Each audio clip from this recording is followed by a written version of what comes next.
Hey everybody, this is Dustin, Urban Specialist. So I'm just coming over here in the process of Zach is doing it. So I haven't seen it, I'm looking at it myself. All right, so it looks like he's already repaired the crack in the metal. He's stop drilled it, welded it, grinded it down, and it looks like it had 2 spots. And then he started his prepping to get ready for the plates. So he's just in progress of it. He's not got it completely finished.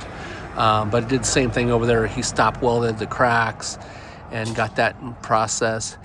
Depends on the coat. Sometimes, as you can see, he's pulled down the underbelly material just on the sides so that he can get up in there and make sure that there's no electrical up there, that there's no plumbing lines up there, because you are going to heat up the surface of these areas when he goes to put on the repair plates. And then sometimes, like this one's so close where he's got to get in and out of and work with. Depending on the unit, sometimes he'll go ahead and pull off the fender skirts. I know he just put the other side back together, so I'm gonna go over there and take a peek at that. You're probably saying to yourself, hey, these shacklings look funny. It's because there's no weight on them. And then this one also has sumo springs.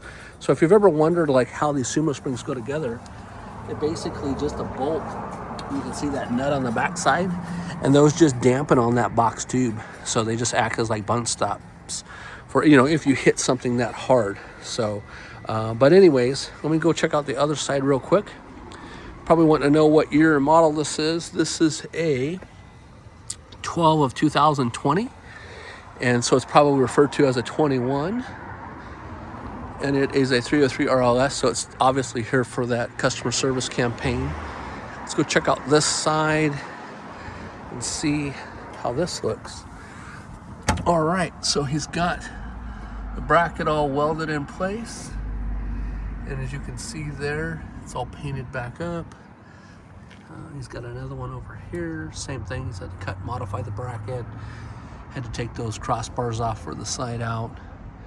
And he's got that all squared away. And then this, of course, has got a Dexter Easy Flex kit, and I'm sure that's one that we put on. You can also see where we witness mark everything, so we know if anything gets moved, but it's been on there for a minute. I think he came in a while back, and we must have did some suspension work and possibly new springs. So if you haven't checked out our videos on the Dexter Easy Flex kit, I encourage you to do so. It's one of the main ones that we do, this and the Roadmaster kit. So, all right, well, thanks so much for watching, and that's what it looks like. And then also gets the V braces installed, but it looks like this one already had them. Yeah, it did. It already had them. So, all right. Well, hey, everybody. Thanks so much for watching.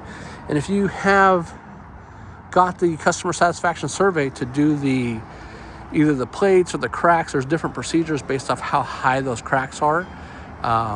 And then some of them have a 1" by 2" by 96" tube that goes throughout. Underneath on the I-beam, if the crack is below 1 inch. So obviously these cracks were above 1 inch, so that's why he had to do those plates. So, all right, well, thanks a lot. This is Dustin, Urban Specialist.